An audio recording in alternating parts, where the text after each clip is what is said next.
It's October the 29th, and today's reading in 1 Chronicles is in chapter 2. These were the sons of Israel: Reuben, Simeon, Levi, Judah, Issachar, Zebulun, Dan, Joseph, Benjamin, Naphtali, Gad, and Asher. The sons of Judah: Onan, and Shelah. These three were born to him by a Canaanite woman, the daughter of Shua. Judah's firstborn, was wicked in the Lord's sight, so the Lord put him to death. Tamar, Judah's daughter-in-law, bore him Perez and Zerah. Judah had 5 sons in all. The sons of Perez: Hezron and Hamul.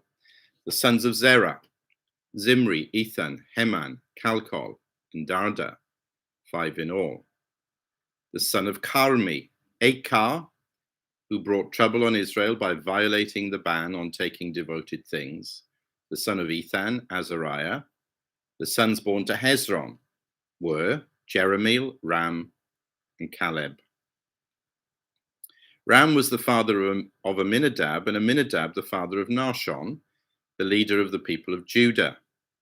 Nahshon was the father of Salmon, Salmon the father of Boaz, Boaz the father of Obed, and Obed the father of Jesse. Jesse was the father of Eliab, his firstborn.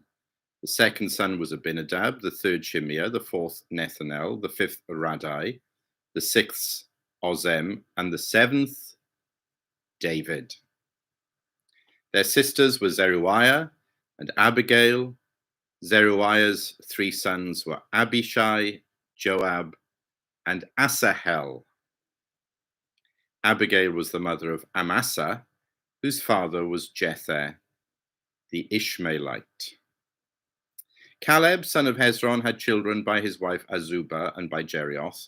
These were her sons: Jesher, Shobab, and Ardon.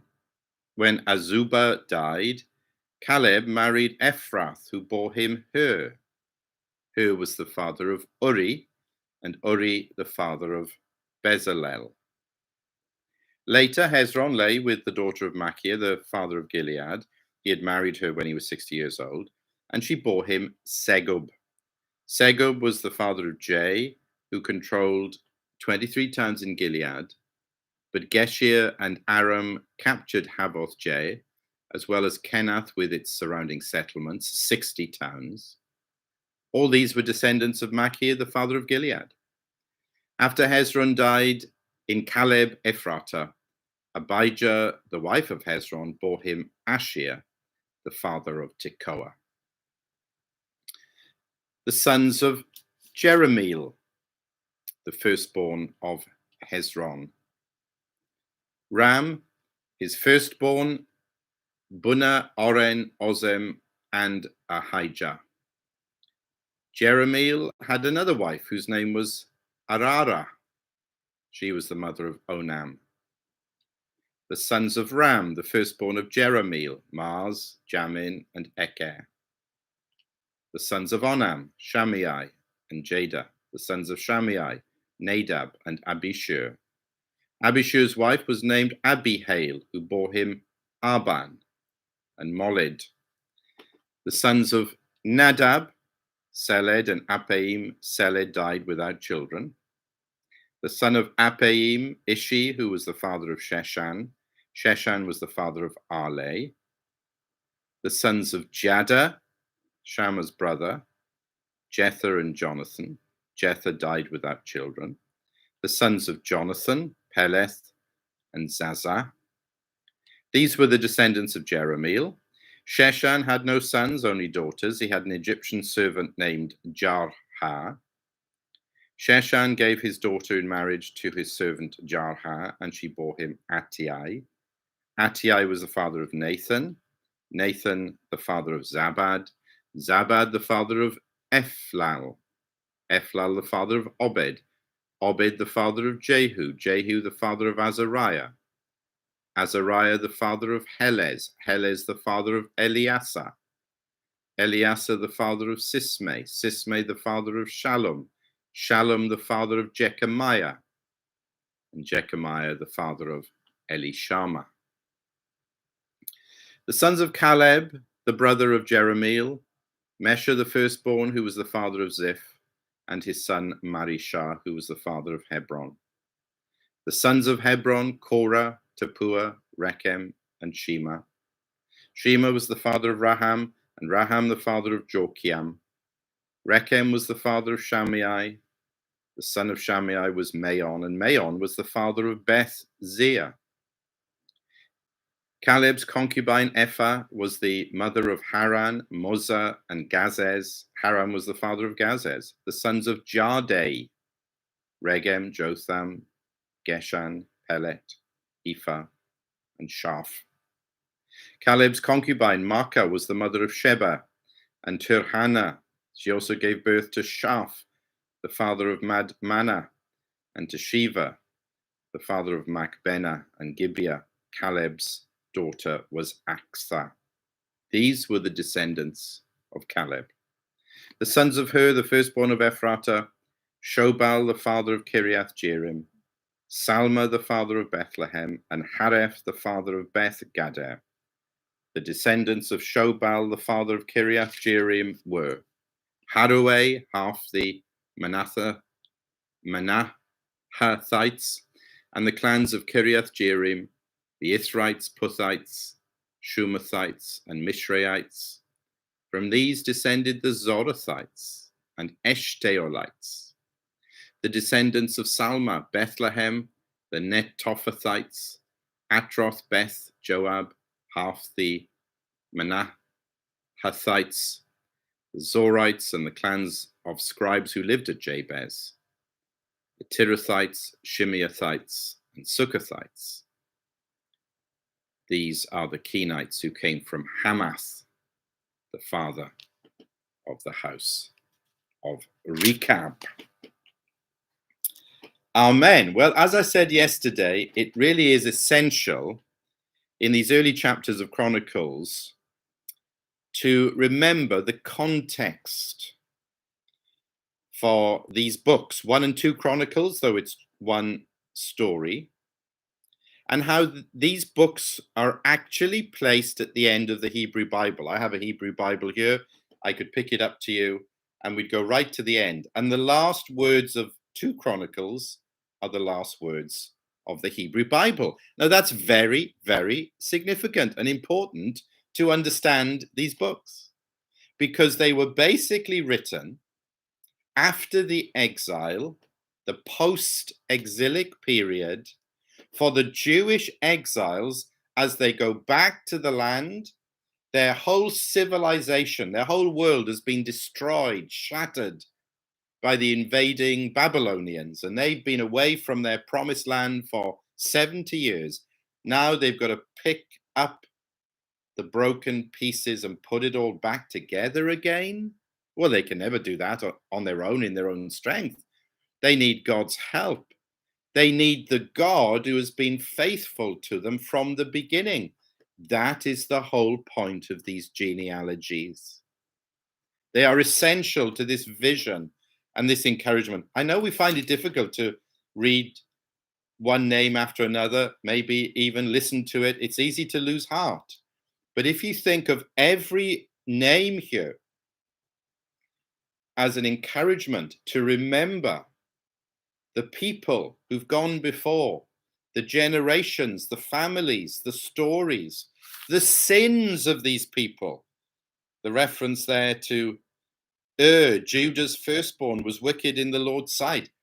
God brought judgment, but he brought salvation. He brought deliverance. He's kept his covenant people going, and his covenant plan cannot fail. And this has been going on through the centuries. So if you saw it like that, and of course, these genealogies would not only be recited, they'd be the launching pad to tell those stories again and again, from Genesis, from Exodus, from earlier, from the beginning of the story. This is the end of the story, looking back.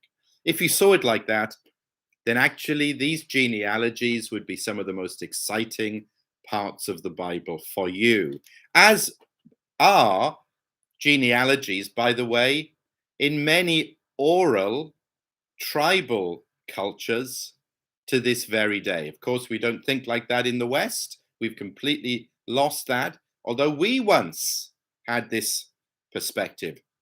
The Bible's not going to change to fit in with us.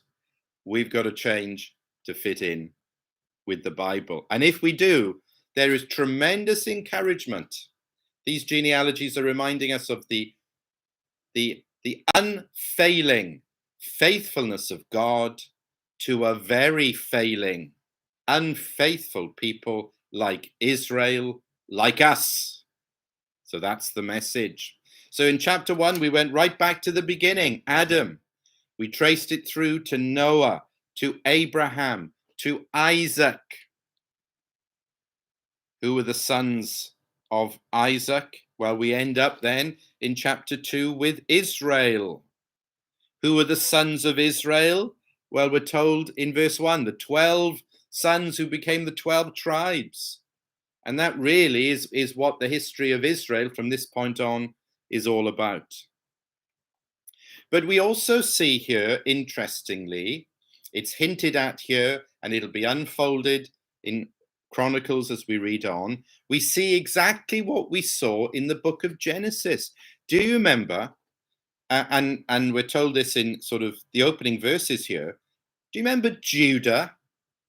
He is actually son number 4, we're told in chapter 2, verse 1. Reuben is the firstborn, but do you remember how, we won't go into it now, but the stories are there in the book of Genesis. Do you remember how Reuben really fell away from that position of honor and privilege?